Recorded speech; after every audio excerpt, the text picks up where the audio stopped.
Señoras, señores, ¿qué tal? Buenos días, muy buenos días y bienvenidos a Radio Intereconomía, a Capital Intereconomía. Es viernes 16 ya de enero y el día viene con frío en la calle, con lluvia también, con mucha niebla, pero viene con la resaca por el encuentro de Corina Machado y Trump ayer en Estados Unidos, en Washington. Ella recibió un trato correcto, un trato discreto, sin fotos. La verdad es que no era una visita solemne. En Irán, calma tensa, la Guardia Revolucionaria ametralla a los manifestantes y luego oculta los cuerpos, pero los ciudadanos confían en una intervención de Estados Unidos que Trump, eso sí, podría posponer. Viernes que llega con las maniobras militares que van a realizar varios aliados en la isla de Groenlandia para disuadir a Donald Trump y con la mirada puesta en el acuerdo este fin de semana que se va a firmar en Paraguay. Es el acuerdo entre la Unión Europea y Mercosur. Para que se hagan una idea de su importancia, dos datos. El Mercosur y la Unión Europea representan juntos el 30% del PIB mundial y comprenden más de 700 millones de consumidores.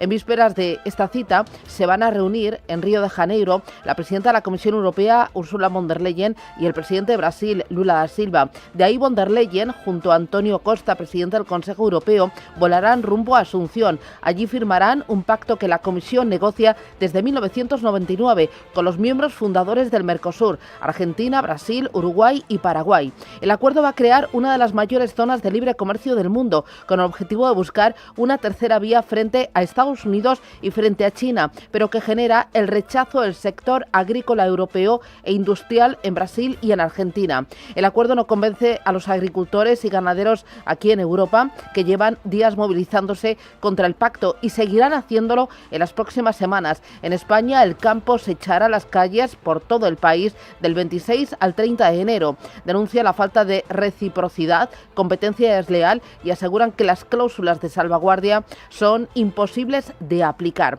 Con esto como telón de fondo, los mercados financieros se están preparando para un cierre de semana en el que la banca y la tecnología han vuelto a impulsar a los índices de Wall Street con una inteligencia artificial que vuelve a dar alas a Asia. En materias primas, en petróleo, vemos que cede por la rebaja de la tensión en Irán y el dólar que se dirige a cerrar 3 semanas de subida. Eva Villanueva, la fotografía, buenos días.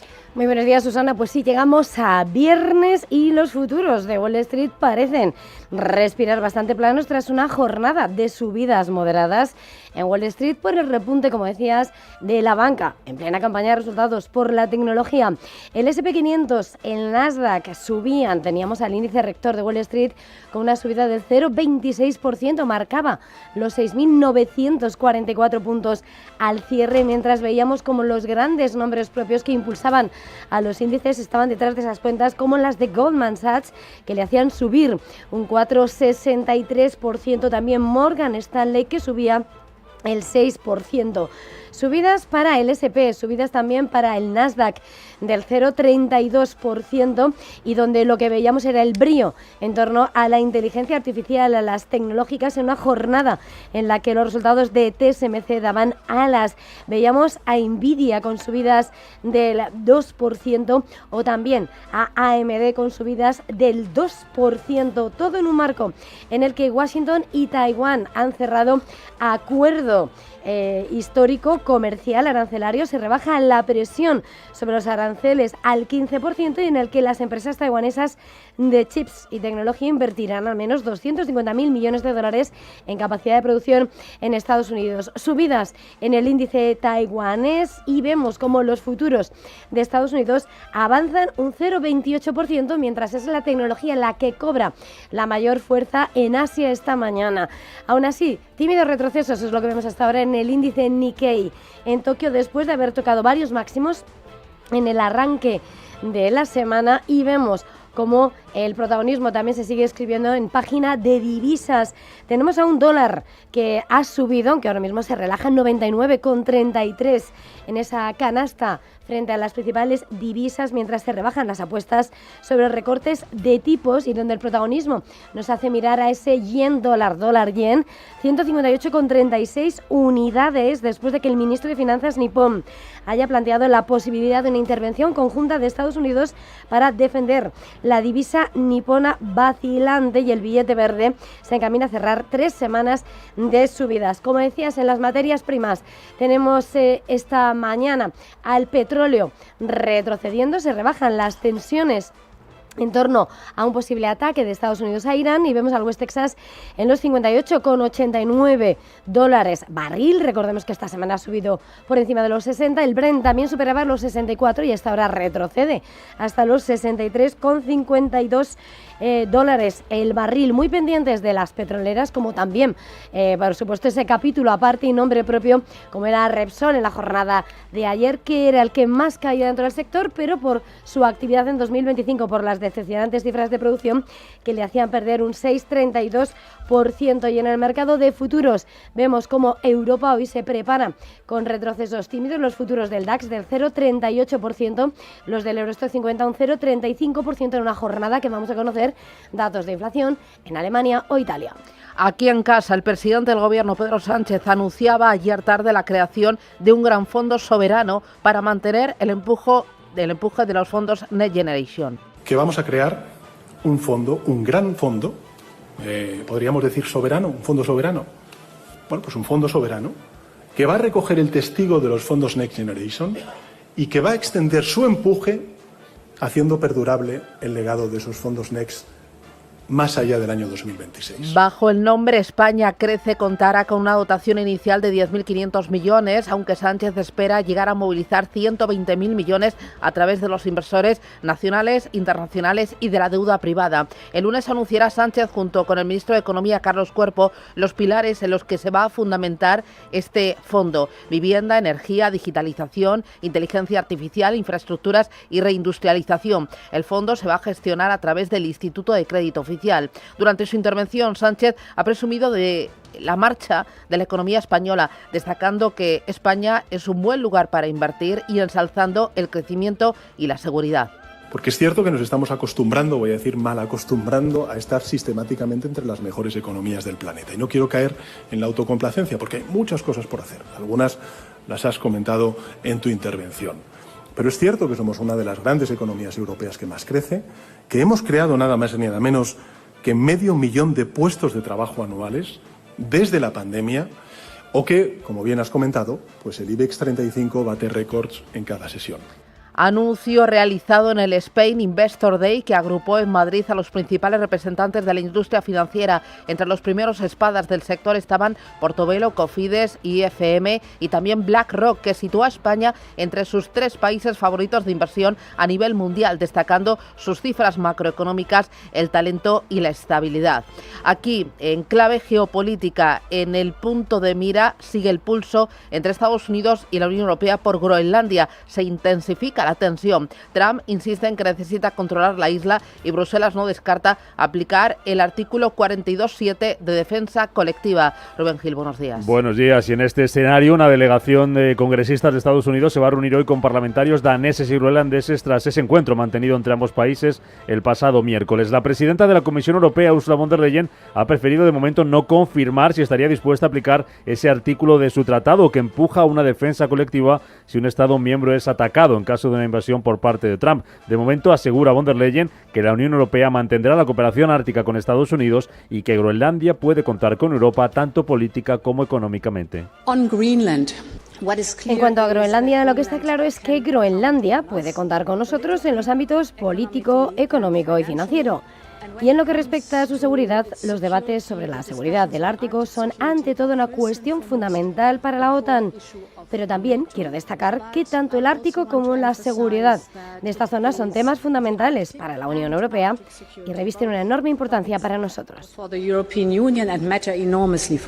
Sobre el terreno, varios países europeos, entre ellos Francia, Alemania, Suecia o Noruega, ya han enviado soldados a Groenlandia para llevar a cabo una misión de vigilancia ante el aumento de esas tensiones con Estados Unidos. España podría sumarse a esa misión, enviar tropas al Ártico, aunque la ministra de Defensa, Margarita Robles, de momento pide prudencia. La decisión se podría conocer a lo largo de este viernes.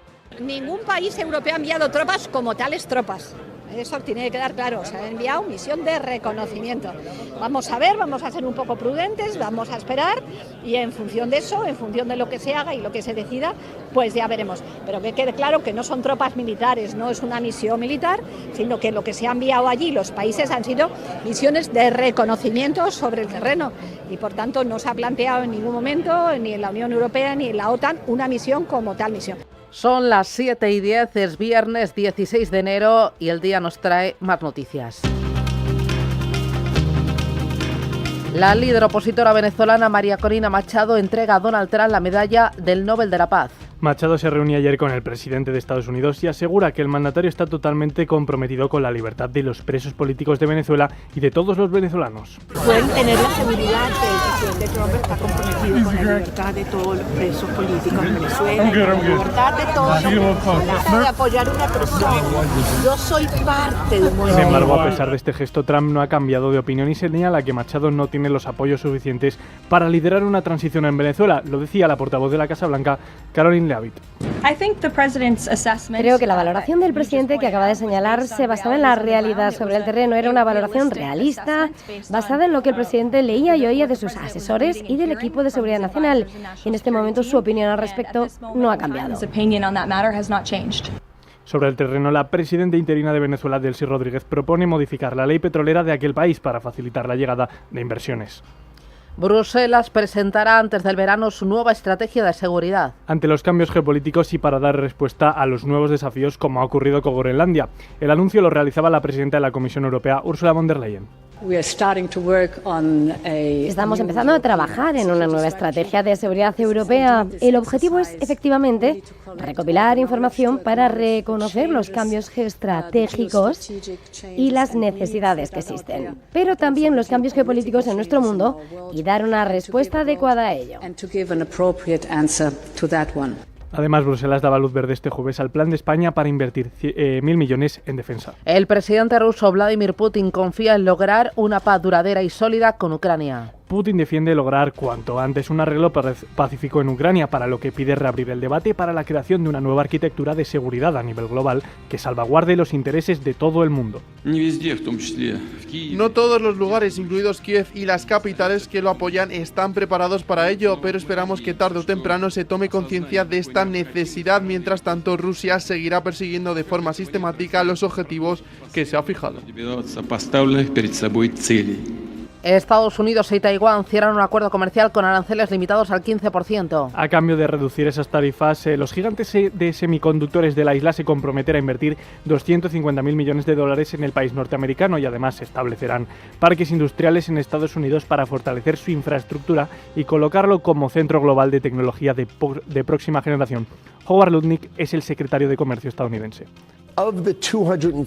Hay dos compromisos de Taiwán, 250.000 millones de dólares que vienen directamente de las empresas y otros 250.000 suministrados por el gobierno para volverse autosuficientes en la capacidad de construir semiconductores.